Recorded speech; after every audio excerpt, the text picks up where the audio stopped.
Ήρθε η άνοιξη, ήρθε το καλοκαίρι.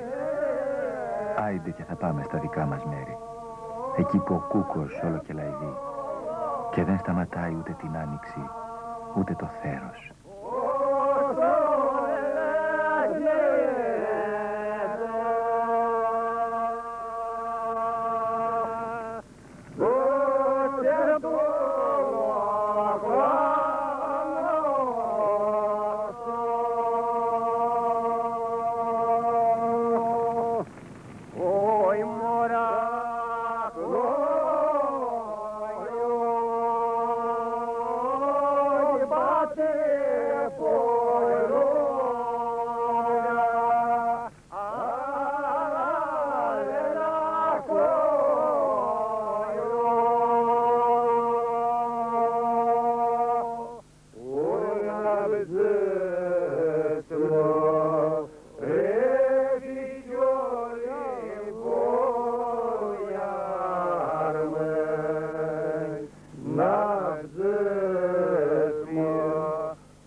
Κοντά στους βλάχους ανακάλυψα κάτι ξεχασμένο στις μεγάλες πόλεις. Την τελετουργία. Τα μεγάλα γεγονότα που χωρίζουν σε φέτες το χρόνο και δίνουν στην καθημερινότητα ένα βάρος που δεν έχει αλλού. Άκουσα τα τραγούδια τους που χαιρετίζουν τις ανατολές και εκφράζουν τα θλιμμένα δειλινά και τη μοναξιά τους. Τα τραγούδια που καταγράφουν αυτές τις μεγάλες στιγμές της οικογενειακής και κοινωνικής ζωής και γυρίζουν πίσω στο χρόνο, μέσα από μύθους, θρύλους και ιστορικά γεγονότα.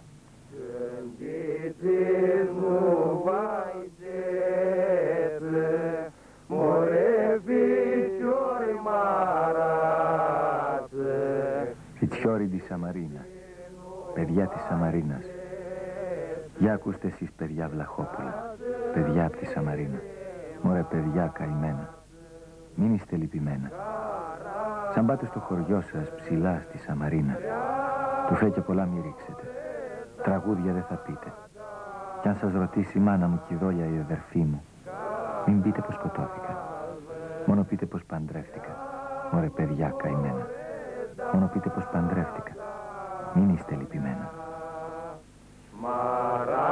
Τραγούδι ιστορικό, κλέφτικο, που αναφέρεται στη συμμετοχή βλαχόφωνων σε προεπαναστατικά γεγονότα στην περιοχή του Σουλίου ή κατά άλλου στην πολιορκία του Μεσολογγίου και την έξοδο.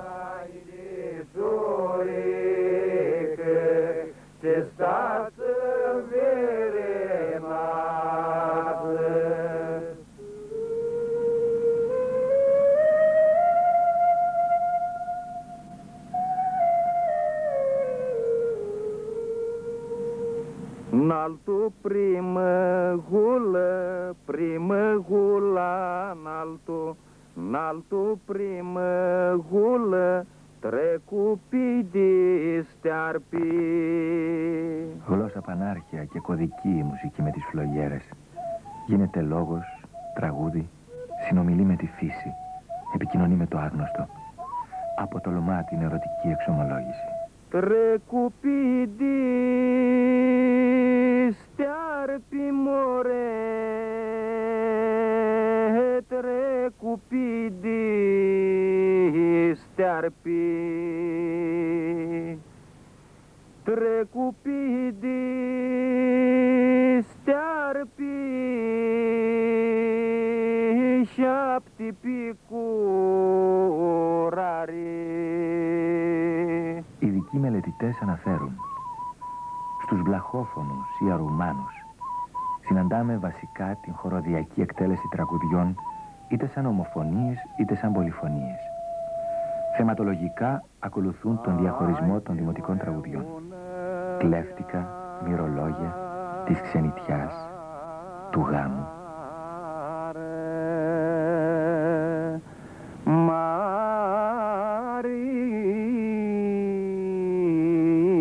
Υπάρχουν και τραγούδια που τραγουδιώνται αντιφωνικά και αυτό οφείλεται στην έλλειψη μουσικών οργάνων και ορχήστρας. Μια